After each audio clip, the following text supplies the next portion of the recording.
A'udzu billahi minasyaitonir rajim. Bismillahirrahmanirrahim. Alhamdulillahi rabbil alamin wa bihi nasta'in.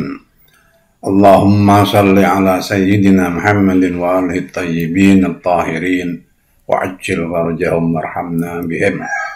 Ikhwan dan akhwat rahimakumullah. Puji dan syukur kehadirat Allah Subhanahu wa taala yang telah mencurahkan rahmat dan taufik kepada kami untuk ikut andil dalam usaha memperkenalkan madhab Ahlul Bait alaihimussalam yang juga dikenal dengan nama madhab Syiah Imamiyah Isna Asyariyah atau Syiah 12 Imam. Melalui uraian-uraian selanjutnya dalam pertemuan ini, kami akan berusaha memperkenalkan madhab ini lebih jauh tentang nama, sejarah pertumbuhan, dan ajaran-ajarannya. Untuk itu langsung saja kita masuki pembahasan kita ini. Kita semua sudah paham dan mengerti lah ya, apa itu madhab, apa itu Syiah, Isna Asyar, atau Isna Asyariyah, dan sebagainya.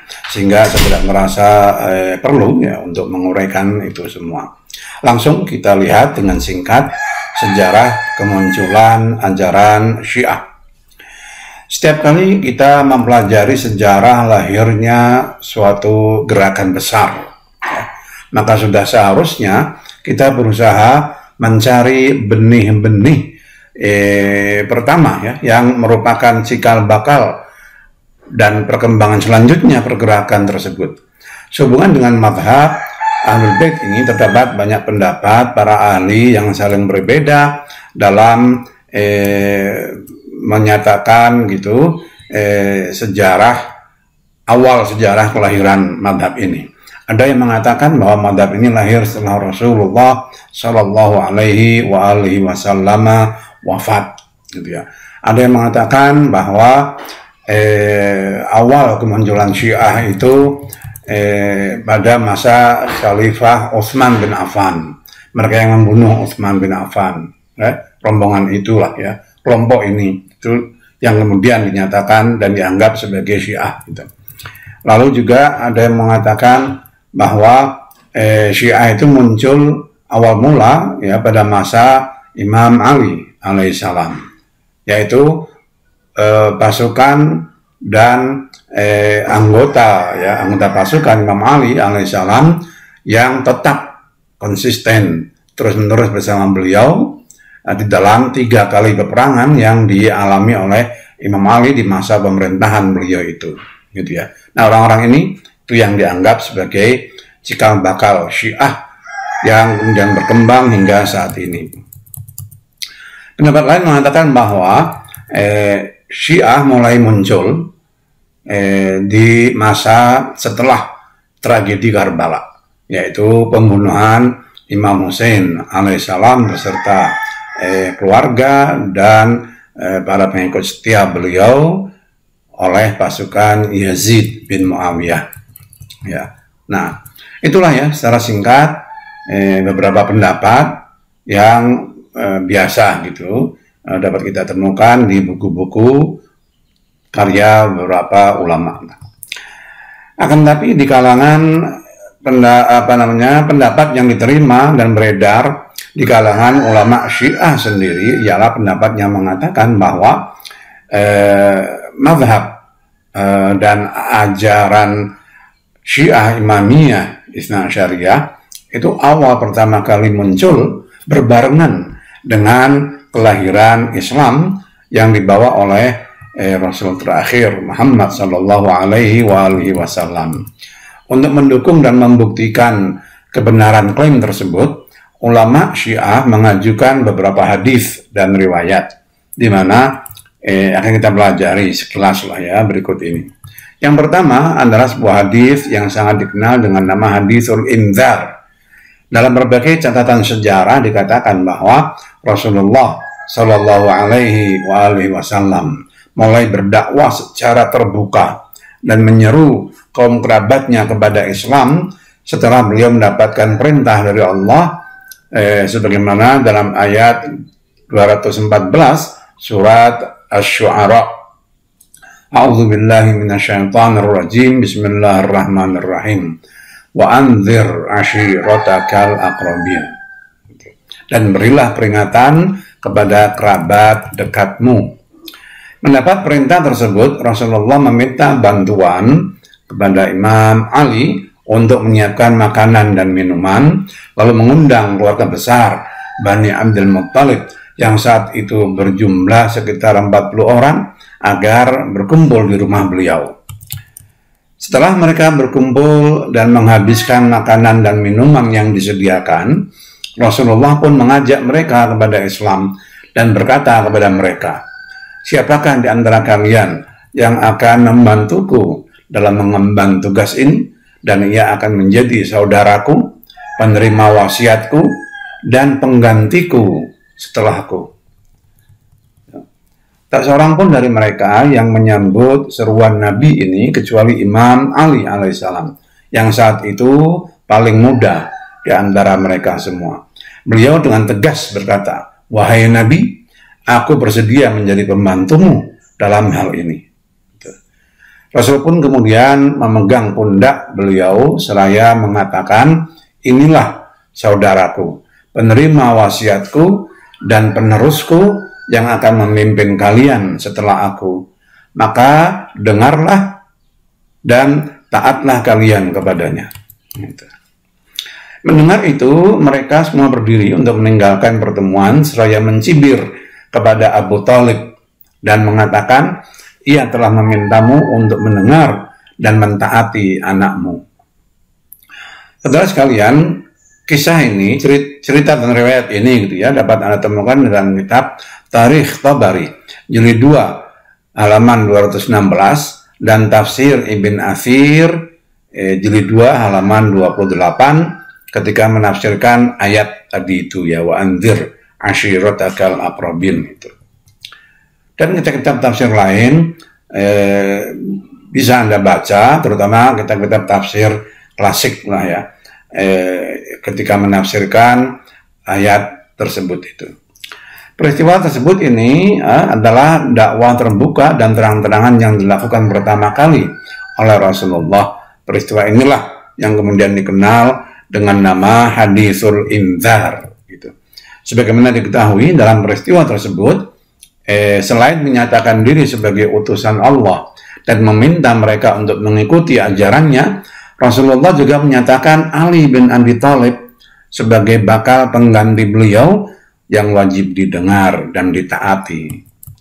Berdasarkan peristiwa sejarah yang disepakati oleh seluruh muslimin ini, maka ulama Syiah mengatakan bahwa mazhab Ahlul Bait yang ajaran utamanya mengatakan bahwa Ali bin Abi Thalib adalah penerus kepemimpinan Rasul yang harus ditaati, dan bahwa posisi itu merupakan hak beliau, hak Imam Ali, telah dicetuskan oleh Rasulullah pada saat beliau pertama kali mendakwahkan Islam. Sejarah pun membuktikan bahwa sejak saat itu sampai wafat Rasul, Imam Ali tidak pernah berhenti membela dakwah Nabi dimanapun beliau berada. Hadis kedua yang perlu dipelajari dalam meneliti sejarah kelahiran mazhab Syiah ialah hadis Ghadir namanya ya. Peristiwa Ghadir yang dikenal sebagai hadis Ghadir juga terjadi pada masa Rasulullah Sallallahu Alaihi Wasallam. Saat itu Rasulullah mengangkat Imam Ali sebagai pengganti beliau dan meminta seluruh muslimin yang hadir bersama beliau saat itu untuk membaiat Imam Ali alaihissalam.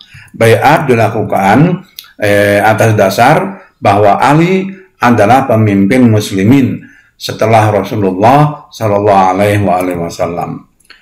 Sebagaimana diketahui, hadisul indar terjadi di awal dakwah Nabi, sedangkan hadisul Ghadir terjadi di akhir masa hayat Nabi.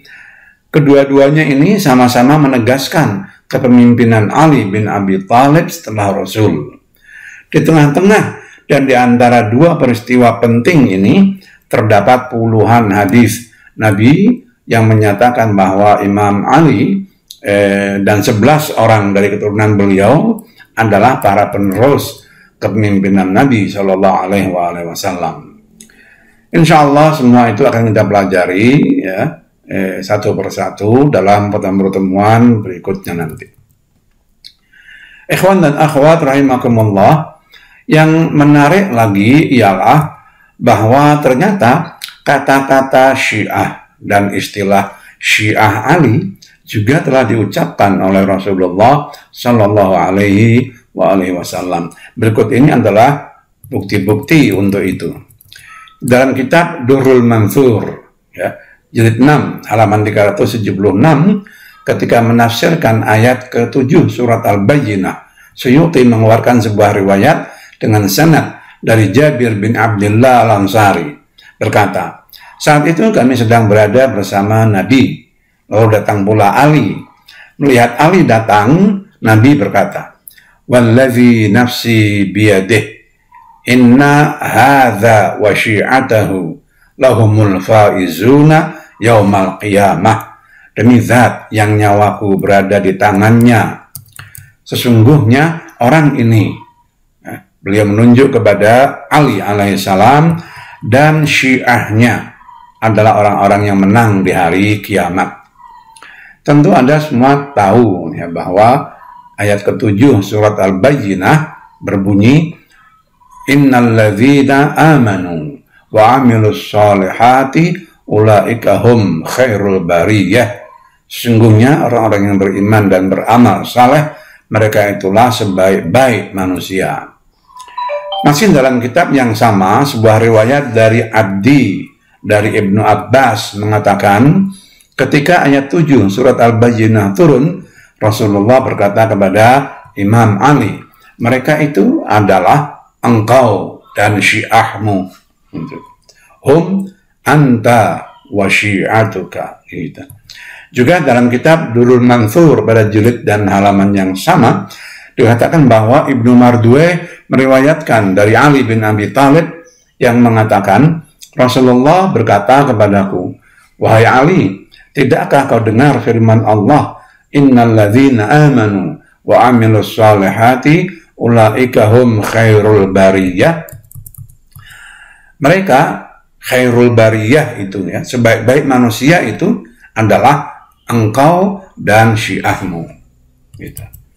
Berdasarkan itu semua, maka Ibnu Hatim Ar-Razi meyakini bahwa mazhab pertama yang muncul di antara semua mazhab yang ada saat ini dalam Islam ialah Syiah, yang pada saat itu sudah merupakan julukan bagi beberapa sahabat, yaitu Abu Dzar, Jundub bin Janadah Al-Ghifari, Miqdad bin Umar bin Sa'labah Al-Kindi, Ammar bin Yasir, Salman Al-Farisi, ya, Jabir bin Abdullah Al-Ansari, dan masih banyak lagi mereka yang pada saat itu sudah dikenal sebagai Syiah Ali itu.